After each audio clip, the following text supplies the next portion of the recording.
It's time for the Full Press Hockey Podcast with Jim Biringer and Bruce Zeman. Shoots! He scores! And now, with a trip around the National Hockey League, here's Jim and Bruce. Hello, everyone. Welcome to the Full Press Hockey Podcast. I'm your host, Jim Biringer, the voice of Full Press Hockey, rocking and rolling alongside my legendary tag team partner, Fox Media NHL analyst, Bruce Zeman. Bruce, welcome back to the podcast. Jim, thank you for having me on the show. Technology is amazing, isn't it? Oh, I love technology. Gotta love technology, right? And, the NHL is trying to do their thing with technology, and it works to an extent. Sometimes it doesn't work, but that's okay. Sometimes. It's all right, though. But, playoff races, we're about 4 weeks away from Stanley Cup playoffs beginning, and, there's a lot of tight races. We talked about it on WVTK on Thursday. We look at the East, we look at the West, and let's start out East because the Washington Capitals are in the second wild card spot, and they passed the Detroit Red Wings for the first time since January 3rd. They're in a playoff position, and you got to be impressed with what the Capitals are doing.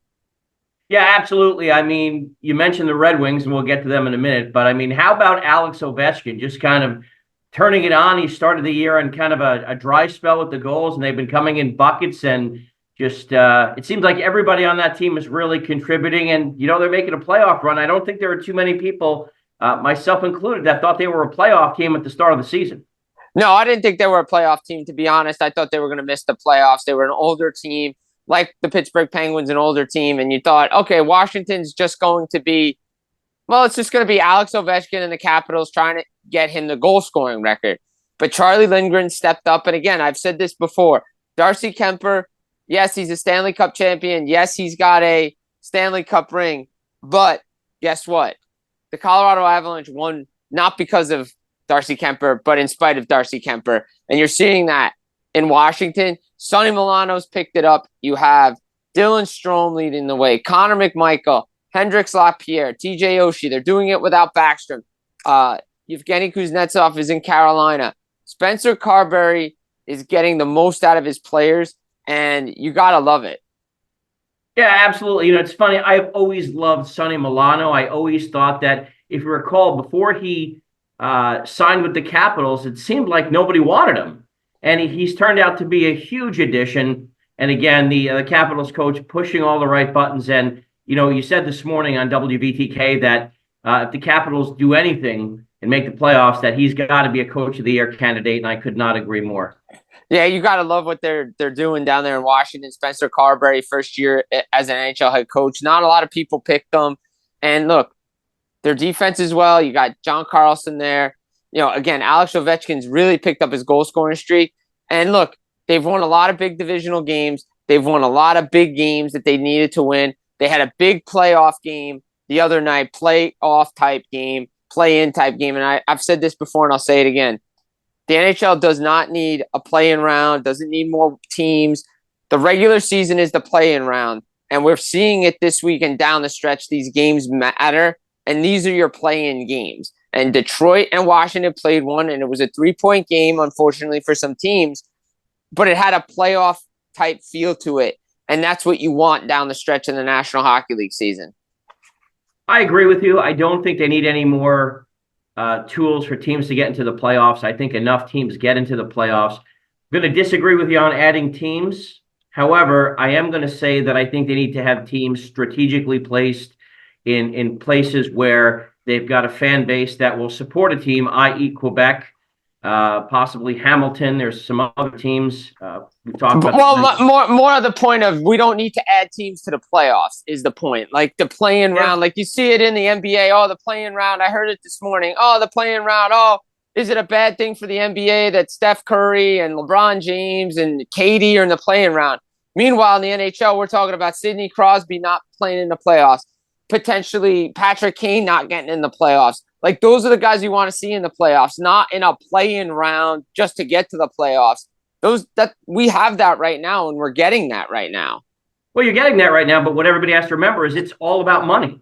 That's what it's about. It's not about the game. It's about how much money can they make. And I really think, as much as you and I as analysts don't like it, I think if they can make more money, I think that they'll probably do it.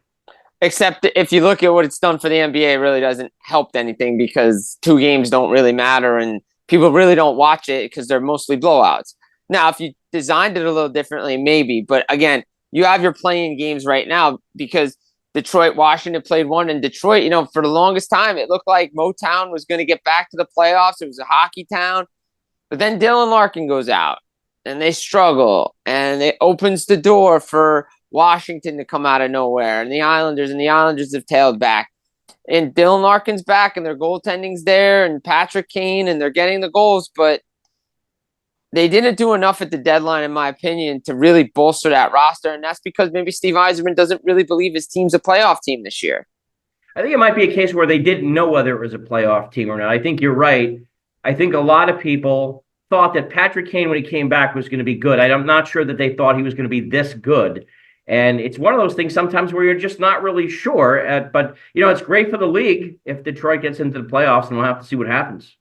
Yeah, I mean, look, Detroit is doing some good things there. I mean, look, it's good for hockey when original six teams like the New York Rangers, like Toronto Maple Leafs, like the Blackhawks, Detroit Red Wings, so Boston Bruins, so on and so on, make the playoffs because that's what the league was based on.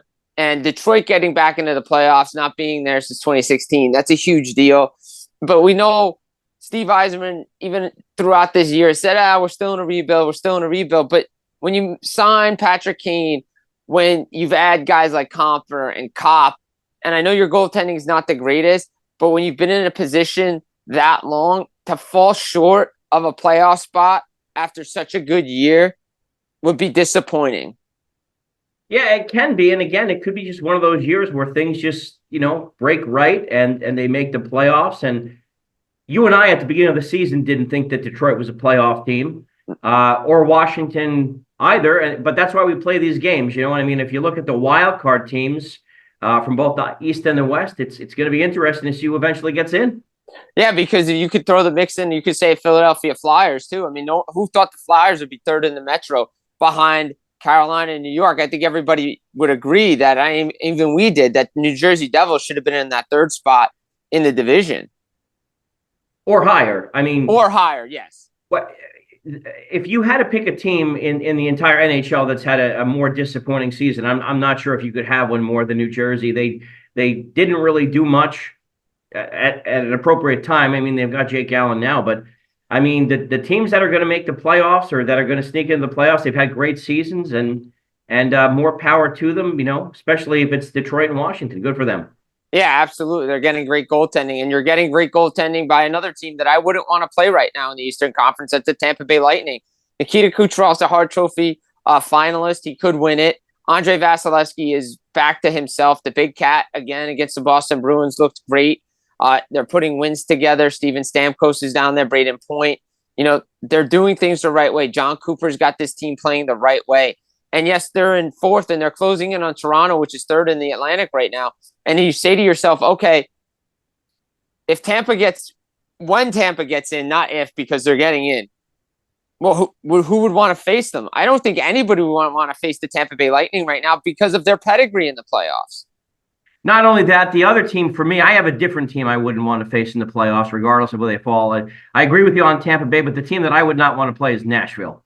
Yeah, I mean, look, we swing over to the Western Conference. I mean, the Nashville Predators 16-0-2 in our last 18 games. They could have folded down, 4-1 to Vegas the other night. Shut it off, go home. Hey, we'll see you next time. Streak's over. But what does this team do? They grind it out. They get goals, 2 goals in 40 seconds, tie the game. You see it. Forsberg, Nyquist, Yossi, Saros, Ryan O'Reilly. You go down the list, and they have a great feel right now. They have a feel of 2019 St. Louis Blues.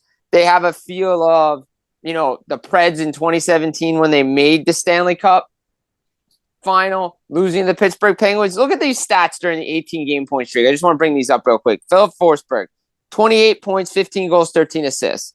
Roman Yossi, 24 points, 8 goals, 16 assists.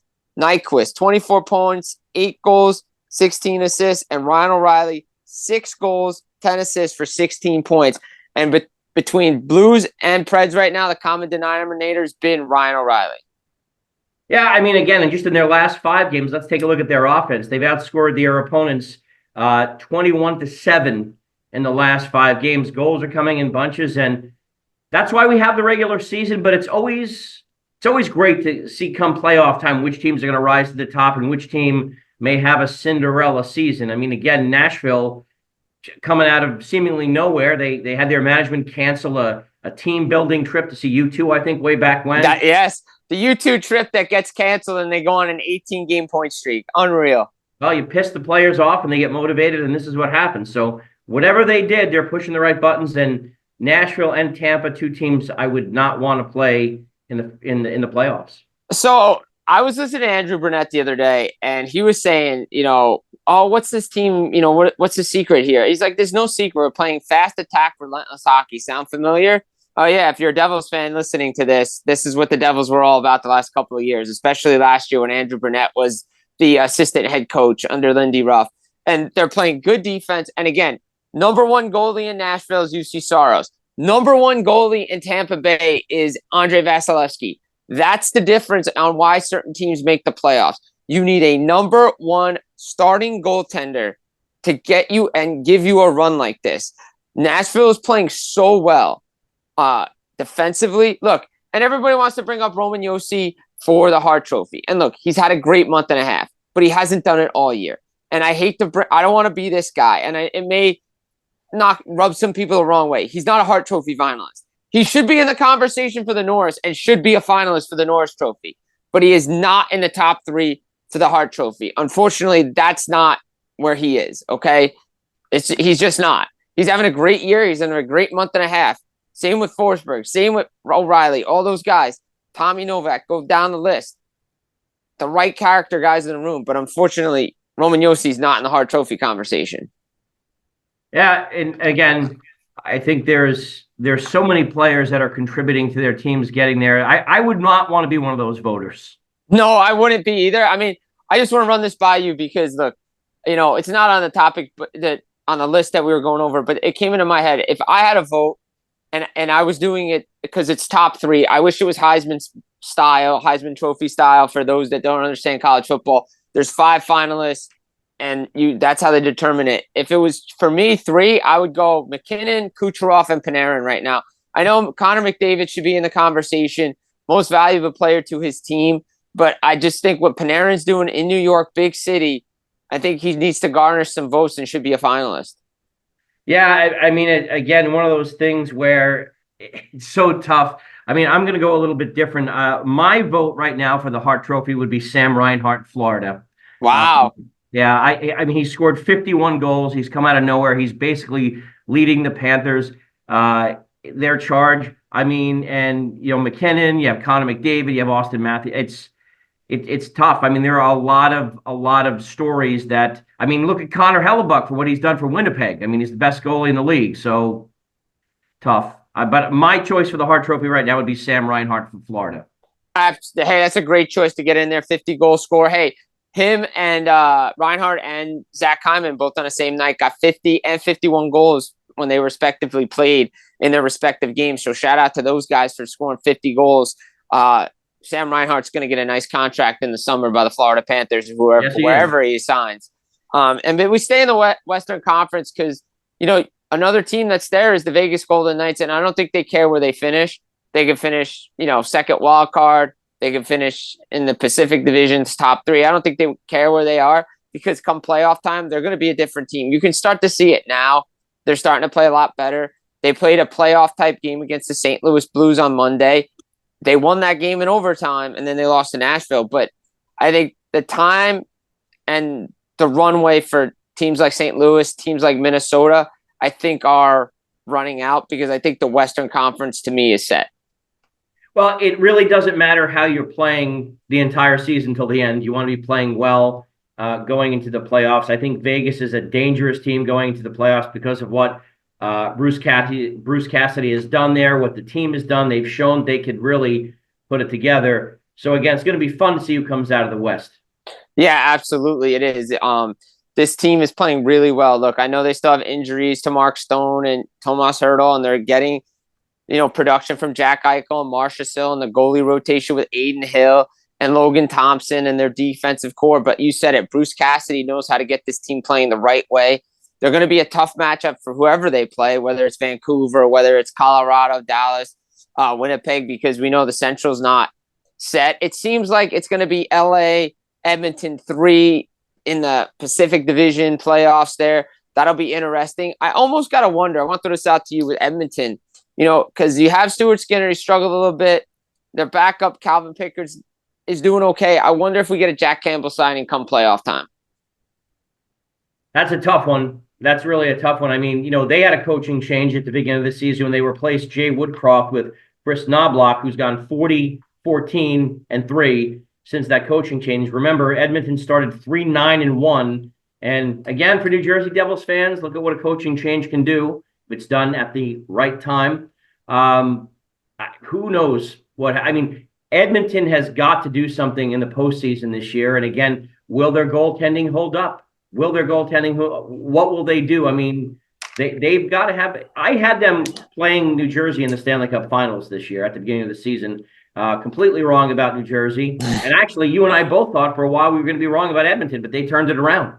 They did turn it around, and you said it right. Coaching change at the right time gets everything done, everything squared away. And look, Edmonton, they went out, made good deals at the deadline.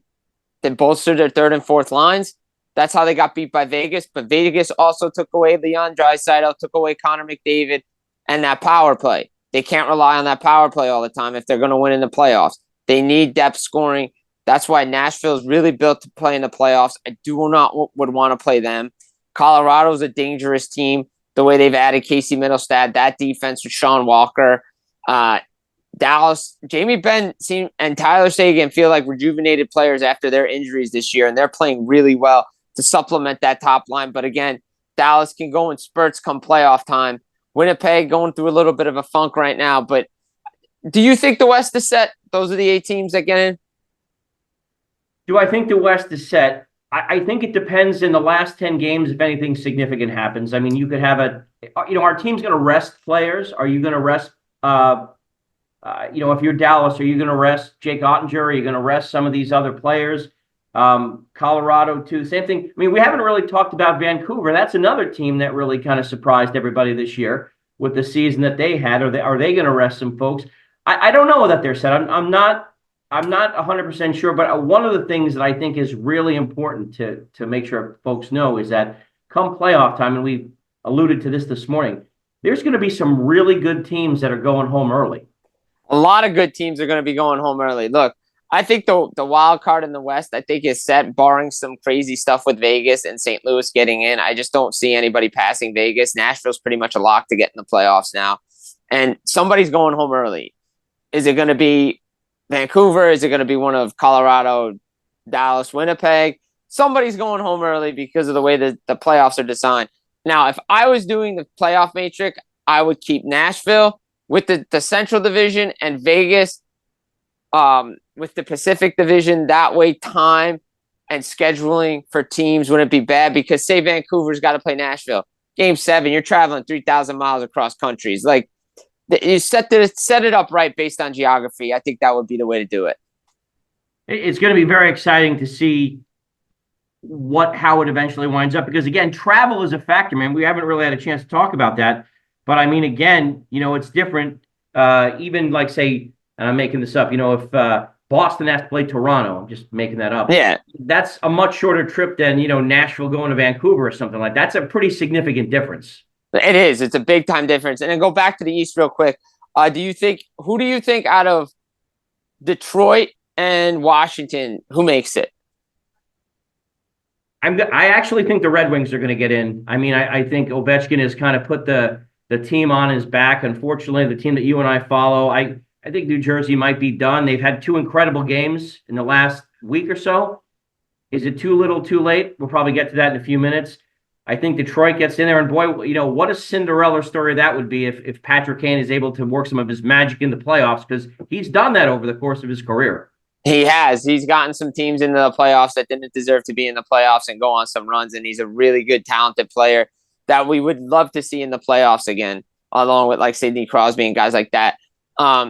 real quick before we touch on the Devils, I just want to get some thoughts on the Boston Bruins. And, for Boston, what is a good finish to the season? And, what result in the playoffs is satisfactory for this team not to make changes?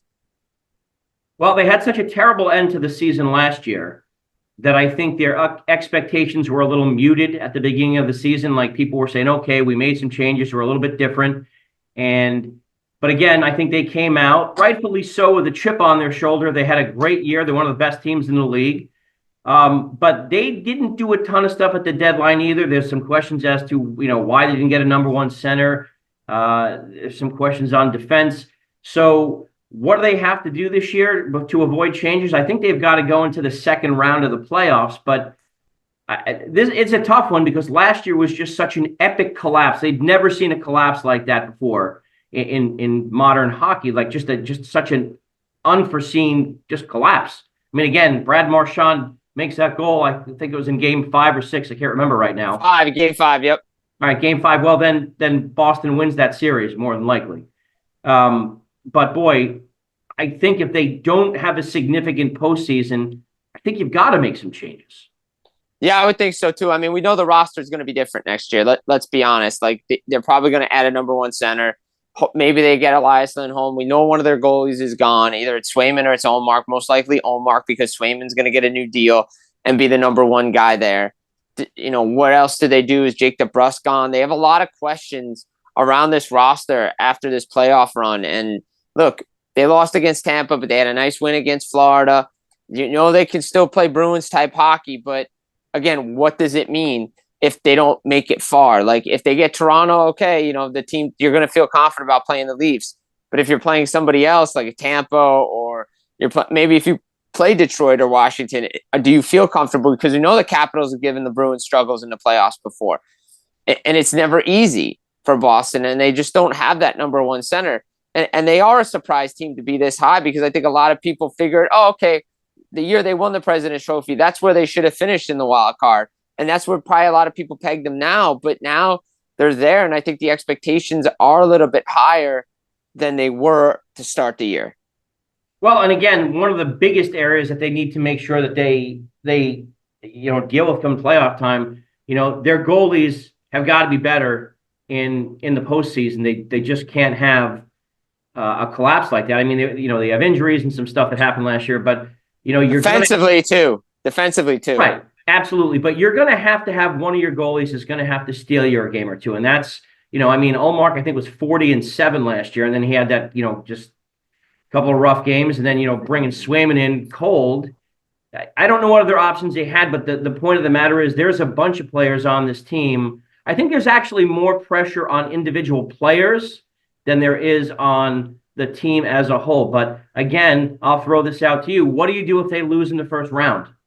I mean, if they lose in the first round, you hate to say coaching change, you hate to see management change.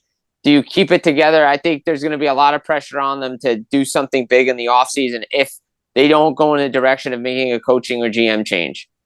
I agree with you. I think, and I think there's a pressure on, a bunch of teams to do something in the postseason. I think there's going to be some pressure on the Rangers. On the 100%. The Rangers have got a team that's built for the playoffs. They're right now, I believe, and I hope this is still correct. I looked this morning. They've got the best record in the league now. That is correct. That is also correct. 20-4.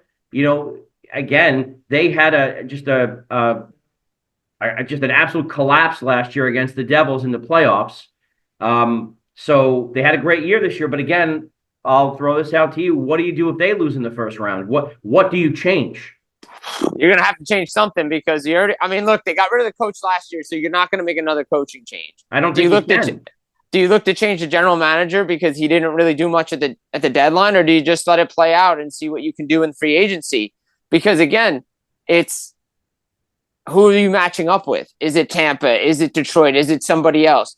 And then you say to yourself, who else has expectations? Carolina, definitely, because they've changed the way they've done things. Florida, because a lot of people think they can get back to a Stanley Cup final.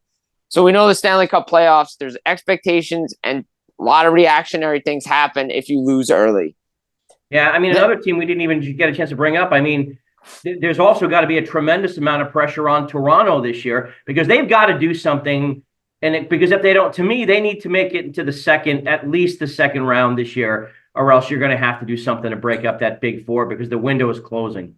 Exactly. I 100% agree. Toronto has to do something. You just can't let it be. Let it be. I know Washington did it for 10 years and you let it stir, you let the pot stir, and they finally won. But again, it's the same old story with the Toronto Maple Leafs. Defensively, they can't get it done. Do their big guys get it done? This is why you watch. But again, I agree. If Toronto doesn't do anything big and they don't make it far in the playoffs, I think you're going to see the big four potentially get changed. Yeah, well, and they should. I mean, if you were to snap your fingers and say, okay, I'm the Maple Leafs GM, what could they have done at the deadline that wasn't going to either totally disrupt the chemistry in the room or their salary cap? Because when we throw this out, we have to keep in mind, we're talking hypothetically. Right. I mean, you can't add everyone because there's salary cap constraints, and you certainly have to worry about that. But again, the pressure on some of those teams, and then there's some teams that I don't think have any pressure at all. Another team that I think is going to have an interesting postseason is going to be the Philadelphia Flyers. Nobody expected him to be here. Nobody expected them to be there. Nobody expected them to be in third. Did they even finish in third the way Washington's climbing? We'll see. It's going to be interesting ending to the regular season. And as we close out around the NHL segment and we flip over to the New Jersey Devils, you mentioned them before. And I want to entitle this segment Too Little, Too Late. Because a lot of people are saying, oh, they can still make it. They can still make it. I'm going to be the ultimate pessimist here. And again, a lot of things I've had to eat crow on. Roslovic's played well for the Rangers. I didn't like that trade. Jonathan Quick has played really well for the Rangers. I didn't like that signing. And I'll eat crow on that. I don't think I'm eating crow on the fact that the New Jersey Devils are going to miss the playoffs. As an analyst, I don't even know how to start my thoughts on this because you really don't know what team is going to show up. No. They have had some just terrible games against teams that are non-playoff teams, and then you blow out Dallas and you blank the Islanders, and they look like world beaters. I mean, I think the Devils have 9 games left, and right now they're 5 points out of the second wild card spot. Jake Allen has been better than advertised. My criticism of the New Jersey management is that these are moves that should have been done much earlier in the season.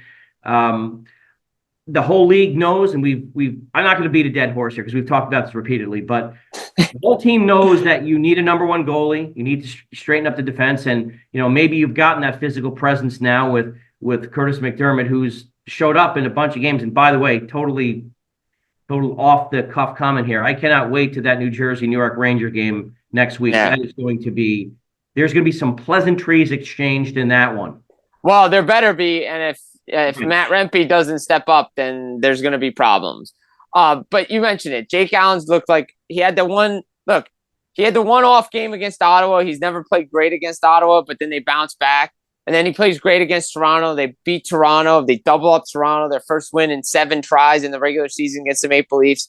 They look like absolute world beaters, but they're turning it on way too late. And I agree. These moves should have been made way sooner than they were. Again, it comes down to messaging, and I'm not trying to beat a dead horse, and I'm not trying to say I could be armchair GM and I'm going to be the GM of this team. But if you're trading for a goaltender, you need to tell the goaltender you're trading for that one of your guys are going to the minors. Why didn't that happen? Why did Jake Allen reject the trade early on to go to New Jersey when Schmidt and Vitek Vanacek were there? He could have absolutely stolen the number 1 spot from Vitek Vanacek. It could have been Vanacek and Allen. That's fine. The defense is playing better. Guys are playing in the right position. Again, it's everything that was reactionary to a coach that was fired a month and a half too late. And that falls on the GM. Mm-hmm. Loyalty is a good thing in certain spots. It's a bad thing in other spots. And loyalty was a reason why Ray Shero had to be fired, because he held on to a coach too long too. And then he was let go. And again, all of this falls on Tom Fitzgerald because he vouched for Lindy Ruff. And he let Andrew Burnett go. And he didn't get a number 1 goaltender. And now he's backtracking on a lot of things. And look, He doesn't have to say he was wrong in the media. But the fact of the matter is, he's like, well, we went in this direction. Hughes and Nemec, they're making mistakes that have really cost us. We know that. But you didn't address an area of need. A number one goaltender would have hidden a lot of this. Jake Allen is hiding a lot of this. If you got Jacob Markstrom, you got UC Saros, Connor Hellebuck, the list goes on. And once Dougie Hamilton went down, why didn't you get a veteran defenseman to replace him with? And I understand money and cap and all that stuff. But again, it's too little too late, because Washington is in a position and solidified a position because you lost the season series to them. You lost games and points to teams you should not have lost points to. And that's why you're on the outside looking in, needing help to get in the playoffs. Yeah, and again, the narrative to me is that you didn't do anything at the trade. You did get Jake Allen too late, but you still, and from multiple reports, have told Allen that next year it's going to be him and a tandem of another goaltender. I'm curious what the cost is going to be to bring one of these guys in, because you absolutely must address that in the offseason. It is the number one need. And here's the thing. If I'm Nashville, I don't know that I'm giving up Saros now. I don't know. At Calgary, are they giving up Jacob Markstrom? And there's too many 1Bs out there. And I sent you that thing today. The goalies that were listed there, Philip Gustafson's not leaving Minnesota, even with Wallstad there. That's their tandem. Okay. Karel Vejmelka in Arizona, no thank you. And the Logan Thompson, it's Logan Thompson and Aiden Hill because Robin Leonard's not playing hockey again. So, again, there's so many 1Bs out there. Your 1As are Omar, and then your true number ones are Markstrom, Saros, Gibson. But again, there is a Gibson, is a Merzlikins. And again, as you said, the cost is high. And, Alexander Holtz is a player that's linked to these things. And again, he was linked in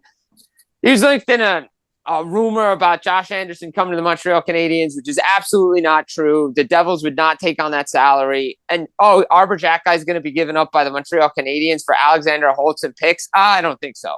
So, and look, the Montreal media loves to send Jake Allen, loves to send Josh Anderson to the Devils for some reason. They love it. But I've talked to multiple people, and that's not even true. But we know Holtz or Mercer or guys like that are going to be a part of a trade, because that's what you have to do. If you have an abundance of something, use it. But you also need a defenseman, and you need to play the right way. And you need to get your coaching hire right. Well, there's so many things that New Jersey needs to do in the offseason, but if I'm the people above Tom Fitzgerald, they need to sit him down and say, your number one priority right now is to get us a number one goaltender. Yes. We're not worried about ancillary scoring, or you got to get a number one goaltender, because everybody knows you need one. And, Dawson Mercer, Holtz, Seamus Casey, those guys, they're going to be moved out. And I personally think it's going to take it. So I was on another show earlier today, and somebody asked me what I thought it's going to get one of those guys now, whether it's Markstrom or Saros or Omar. I think it's going to cost you Mercer, Holtz, maybe Casey, and a first-round draft pick now. Yes. And maybe more. I don't know. Maybe you'll get some salary back and everything. But, you absolutely must bring in a 1A. And if you don't, I don't see how New Jersey doesn't make a change in the GM if they don't get that done this offseason. No, they have to. It's the number one priority. And you go check it out. FootPressHockey.com's got the article up. Where Bruce and I talk about the needs and the most pressing need for the New Jersey Devils, and we both agree it's a number one goaltender. You're going to have to add physicality and defense as well, but we know, and the league knows, that the New Jersey Devils need a number one goaltender, because you're seeing why it matters this time of year. You're 100% right, and again, since we're on the topic of the Devils, will somebody please tell them to bring Scott Stevens back into the organization? Please. Yeah. Please, because they need to learn how to play D. They know how to be physical. Great Timo Meier, but that's not his job to do that. It's all well and good that he stood up for Nico Hischier. It's all well and good, but that's not his role. His role is to score goals, and he's doing it well. But again, it's a lot of it is too little, too late because things were done reactionary instead of proactive. And I don't want to beat a dead horse because we're going to do it. But again, all of it falls on the general manager. Yeah, and the other thing that's going to be critical to New Jersey this offseason, if they don't rehire Travis Green, you can't be cheap, which you were with the Lindy Ruff hire. Everybody knows that the stories are all out there who you interviewed and you don't want to pay. You can't do that this time. Perception, reality, all right? I'm not saying Lindy did a terrible job. He did some good things, all right? But, you're looking at some of these other coaches that the Devils passed on, and they're doing great things. Right. So this is another thing that he absolutely has to get right. Absolutely, 100%. And you can't listen to your analytics team either. Don't be stingy on the goaltender because, you can play these two guys. No. You need a number one goalie. You see why it matters because you see what Tampa's doing, Nashville, list goes on. Get the number one goaltender and you'll be fine. Yeah. You think Travis Green is re-signed as the coach? I don't know if he's going to be re-signed as the head coach, but I do know one thing. He may stick around on the staff, and that would be a good thing for this team. Yeah, I think so too. But guys, this has been the Full Press Hockey Podcast. I've been your host, Jim Biringer, voice of Full Press Hockey, rocking and rolling with my legendary tag team partner, Fox Media NHL analyst, Bruce Zeman. Get it iTunes, Spotify, up on YouTube as well. Guys, take care and enjoy the weekend and the rest of the regular season. Barry Trotz, Nashville Predators, making sure you're listening to Full Press Hockey Podcast.